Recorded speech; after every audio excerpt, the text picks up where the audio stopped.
This is Roger Green, host of the Surfing the NASH Tsunami podcast. This weekend, we are offering 4 conversations from episode 14, in which Louise, Campbell, Jörn Schattenberg, and I take a look at the highlights of what should be a very exciting second quarter. Since we didn't post this episode until Friday afternoon, we will forego the Vault episode for a week, and it will return next week at the back end of our Liver Forum 14 session. I start this conversation by sharing my excitement about International NASH Day, both because GLI's footprint continues to broaden and because estimates of the global scale of disease continue to grow, thereby making the need and demand for patient education and advocacy that much more powerful. Louise shares her enthusiasm for the scale and excellence of GLI programs and notes that Australia, a country she cares about deeply, is becoming more engaged with the process. I share with readers that Louise anticipates spending far more time in Australia in the months and years ahead, and that she will push aggressively to increase overall awareness of liver health in that country and the ability for Australians to have their livers scanned. Relatedly, Jörn harkens back to his first or second visit to NASH Tsunami when he and Donna Cryer discussed ways to access the Turkish population in Germany more readily. He is beginning an initiative to educate the Turkish community and recruit more patients into clinical trials, noting that there is confusion regarding HBV in that community and a general need for knowledge. Louise notes that the need for multilingual, multicultural education is becoming greater throughout the Western world as populations become more diverse. Jörn discusses some of the challenges in making suggestions to different cultural populations, focusing specifically on alcohol consumption and his increasing belief he should recommend total abstinence. I suggest that he might be asking patients to adjust a bit too much, quoting an old friend of mine who said, "You can only meet patients where they live." Louise discusses using FibroScan as lie detector in that regard and also impetus for patients to do better. As we wind down, I discuss some of the highlights for our 3rd birthday celebration posting on April 19th. I also mentioned that anyone who wants to join our recording on April 17th should send a note or go through our light gate so we can send them an invitation. I then share a spur-of-the-moment wrap-up question about what each of us anticipates as the most important event in the second half of the year. You'll have to listen to hear what we have to say. The next 3 months promise an array of exciting events here in Nashville, conferences, papers, and perhaps a key, really exciting regulatory milestone. You can hear the excitement and enthusiasm in our voices and our manner, so just sit back, listen, enjoy, learn, and when you're done, join the dialogue on our LinkedIn discussion group.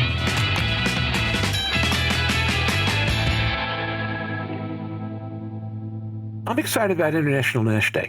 I'm excited because GLI's footprint continues to broaden. I know Louise has a specific interest in Australia that maybe you'll say a couple of words about in a minute. And we're going to actually do an episode on that in 2 weeks, where we're going to come on and talk about why is it that GLI thinks that International NASH Day this year is so much more vital and important than it's been in previous years, and some of the activities that they'll have as part of this year. Because A, as drugs come to market, and B, the rate of growth of disease is not slowing down any, right? The latest numbers I've seen are now estimating maybe 35% of adults worldwide, whereas the number that we saw used recently by ICER in the U.S. was 25%, which is a number that's only 3-4 years old. So the pace of disease continues to increase. We will have therapies available. And I know that GLI is anticipating doing things that are bolder and more aggressive in pursuit of A, global reach, and B, an appreciation of the breadth of the disease. And I don't know a lot about what they're going to do. We'll learn more in a couple of weeks, but I will be intrigued to see because they usually come up with cool things. I'm also hoping they'll have us back on to do their wrap-up session again. That's a shameless public plug to Jeff and Donna. But so I'll be excited. Let's see how that goes. Louise Campbell. Every year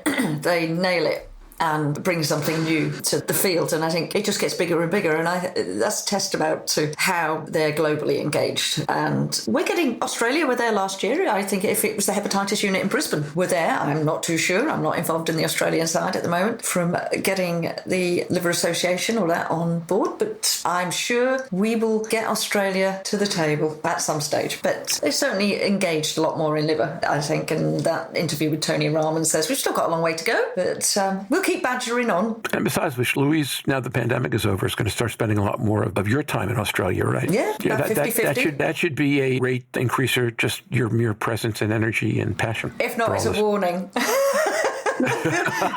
Get out of Dodge unless you want your liver checked. I'm saving their livers one liver at a time around the world, but I don't mind being vocal because it helps. We get so much good and positive feedback where we take people off these timelines or get them into care quicker, and it's about getting to the right person quicker. It doesn't matter what country, we've all got a liver. Jörn Schattenberg. Very well said, Louise. And the way we try this here, again, we don't have the care pathways that put this in place, but I try this within research projects, and we're going out into the the communities, and was actually thinking about, evolving the Turkish community in Germany a little more. I said that in one of the very first podcasts, and Donna has actually sent me a Turkish patient information, which I still have. And now a Turkish student approached me recently, and we were thinking of starting this project in the Turkish population because there's a lot of barriers in subpopulations that are still at metabolic risk. There are part of the society has been here in second or third generation. Still, I think the knowledge on some of these diseases is maybe not as high, or from a different perspective. Coming from Turkey, there's a lot of HBV, and people are maybe associating liver disease with different aspects. In Germany, they would always associate it with alcoholism, and potentially German and Turkish patients are very much different here. All these things we don't know. So why am I saying that? I think that going to the communities, going where the liver is, as you said, or let's say the patient with a liver, checking them and inquiring them about their ideas, their barriers to access care is so important. And this is a project, if it works well, I'm for sure going to report on it in the podcast again in the future. Oh, I might have to come and have a look. Yeah, please. I think what people do engage with from the communities, if they think about it as hepatitis B, they still have bad diets. What we're trying to do is stop the second disease compounding the first. And I think they buy into that whole, you mean I could be giving myself, because we know hepatitis B increases in speed. We know any double liver problem is often a doubling in speed to cirrhosis. By finding and scanning and making sure that if you've got hepatitis B, that we maximise your liver health, or an autoimmune condition, if we maximise the liver health elsewhere, this is the importance. So Jörn's absolutely right. Getting into these communities, because there's barriers within the communities, sexuality, every age, all sorts of things within their own communities, which you see in the UK a lot, because and Germany has a very diverse population the same way as we do, and you really do have to get into those communities, but be welcomed in, or teach the community to do it themselves. And I think the global phenomenon, Louise, is true everywhere, is that increasingly the communities maintain their language and habits. Okay, so just in the last 20 years that I've lived where I live now, which is a suburb of Philadelphia, 20 years ago, if you were walking out on the street in New Hope, my town, which is a bit of a local tourist town, on a Saturday, you would hear English, you would hear a little bit of Spanish. Now you hear a lot of Russian, you hear some Italian, you hear a few other languages. People just keep their languages with them. And when you talk, Jörn, about third generation Turkish people living in Germany who are still more comfortable in Turkish than they are in German, that's I think, becoming a more common phenomenon in many, many different places. I can't say that, and maybe also I'm not having a representative impression here, but for sure you maintain your roots, and it's a culture. And me moving to a different country, I would maintain a lot of my roots and culture. I mean, that's what made America great, the melting pot. That's what I learned about in school. And it's the culture that the people relate to, and that, as Louise rightfully said, means habits. And in a different environment, these habits can be a different health threat. And the additive effects of Hep B and overnutrition in a German societies will always be alcohol consumption to a certain degree. And I used to say to my patients, it's a self-made decision about quality of life, consuming a glass of wine versus health and liver disease. We see more and more evidence I should be stricter, recommending absolute abstinence. And I can't, even as a physician of liver disease,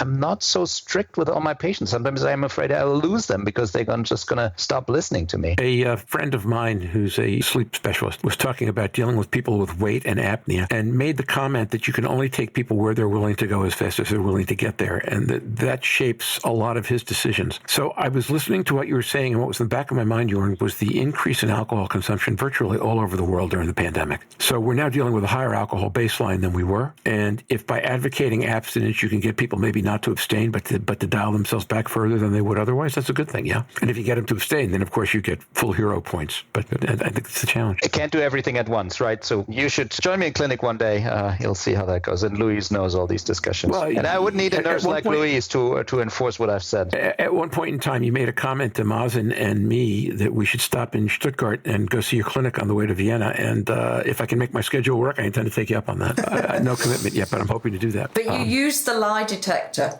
that is the FibroScan. Yes, doctor, I've changed my diet. Well, let's see what the scan said. Oh, on second thought, I didn't really do it as much as I said I did. It is fantastic. But they also compete. My scan should be better this time. So this is what we don't measure in research trials. This is what I talk about, but we don't measure that impact. There was a poster out last easel about one scan. 5 years later, these patients had still changed their lifestyle. It wasn't perfect, but they had still gone on to make a difference. But that was from one scan in a drug and alcohol setting. They weren't able to do. Yeah, that was from the Odense group. Yes. So, but this is the fun. You've got a lie detector now, and it is hysterical, the engagement that you get with it. It's one of the funniest things you'll ever do, because 99.9% of the time, the scan will tell you whether or not that person has changed their lifestyle for the good or the bad. And if you want to ever see what a fast food diet does to your liver in a month, then it is not nice. I'm visualizing a promotional campaign for EchoSense, or maybe Sonic Insights or eScopics, both of whom are now starting to become more aggressive in promotion, that is basically someone in a black coat and a black hat pointing at you and going, "You lie," and I've got the proof right here. Absolutely. I never say that. I said, could you rephrase that? On second thoughts, I didn't. So we're kind of rounding towards the bottom of the hour. I would be remiss if I didn't tell everyone who listens to this podcast that you really would like to see if you can join our audience on April 17th, or if not, catch our podcast on April 19th, because that will be our 3rd birthday celebration. We already have 2 audience participation games as part of the event. We'll be rolling those out next week, where people can win prizes. One of those is I will announce this one. We talked about this once on the podcast. I think the Magic Mike Milson drinking game, our audio engineer who has listened to every episode that we've put out since July of 2020 and has phrases that he associates with each of the regular and semi-regular surfers. We will have his drinking game, which is the one phrase that you associate most readily with Louise, with Jörn, and with me. You'll be able to submit all 3. And because it's a drinking game in fatty liver disease, the winner will get a bag or 2 of my very favorite coffee, which is a coffee grown in the U.S. It's a medium roast with lion's mane and chaga mushrooms for added supplement. And then we have a couple of other games that will be coming as well, and a couple of other prizes. And we will have a couple of interviews. Hopefully some of our past regulars will come on for a few minutes and say hi and let us know what they've been up to, and maybe some of our sponsors as well. So we'll see. It should be a fun episode all along. There will be live audience. If you are a subscriber, or if you want to go through the light gate on the surfingnash.com website and become a subscriber, you'll get an invitation for how to get there. And it should be a fun day. I'm mindful of the idea that people told us we'd have to stop after 15 episodes because we'd run out of things to talk about. And then you get an episode like this where we didn't set up anything to talk about, and we could, as you point out, go for 4 hours, just the 3 of us. Speaks to the gang. Yeah, I was trying to think what my phrase is, and I can't figure it out. So I'll be happy to learn. I'm going to not say anything. That's not my phrase. Those are already in the envelope. I know what the winners are. I'm not a participant in this contest. And the bonus round will be probably a Stephen Harrisonism, or 3 Stephen Harrisonisms of choice, because of those we've got. I mean, I said canary in the coal mine half an hour ago just to prove that we got there at least once today. All right. So with that, why don't we, I don't really know how to wrap this up. Here's my wrap up. No one knows this is coming, including me. So we've talked about the second quarter. What do you think is the one most momentous thing you see happening in the second half of the year? And I understand this is way in the future. No one's prepared. So these are all going to be wild shot guesses, but go for it. That we get another country that's going to take on liver disease and start to roll out a little bit more high level involvement in looking for poor liver health. And then we'll find the disease, but we'll find the endocrine and cardiac health as well. I'm hoping that we'll be the first, but I'm hoping somebody else will start to engage in that as well. And we can help. So as an academic clinician, my highlight would be to see more research grants being awarded in the arena of liver screening. We urgently need a clinical trial showing superiority of screening versus no screening in the general population and specialty populations to show a benefit, which will allow us to actually talk with the regulators. And there are some great initiatives on the way, nothing that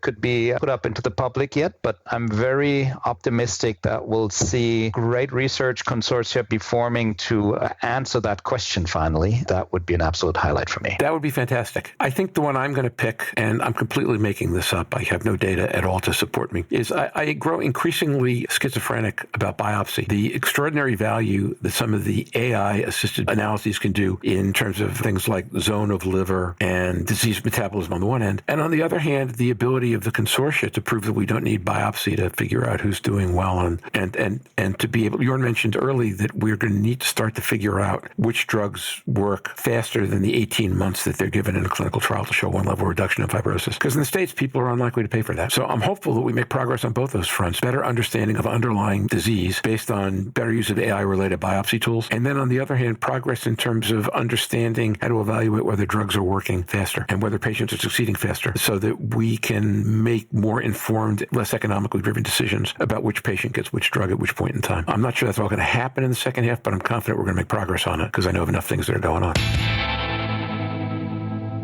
And now, back to Roger. We hope you've enjoyed this recording. If you have any questions or comments about the content of this conversation or the entire episode, please put them in the review section of the page from which you downloaded this conversation, or send an email directly to questions@surfingnash.com. Next week, we will be joined by our friend Veronica Miller and others who participated in what promises to be a truly exciting, even inspiring Liver 14 meeting in Washington, D.C. this weekend. The meeting should be great, and the session on it should be among our best. So, until then, stay safe, surf on, and we'll see you on podcast. Bye-bye now.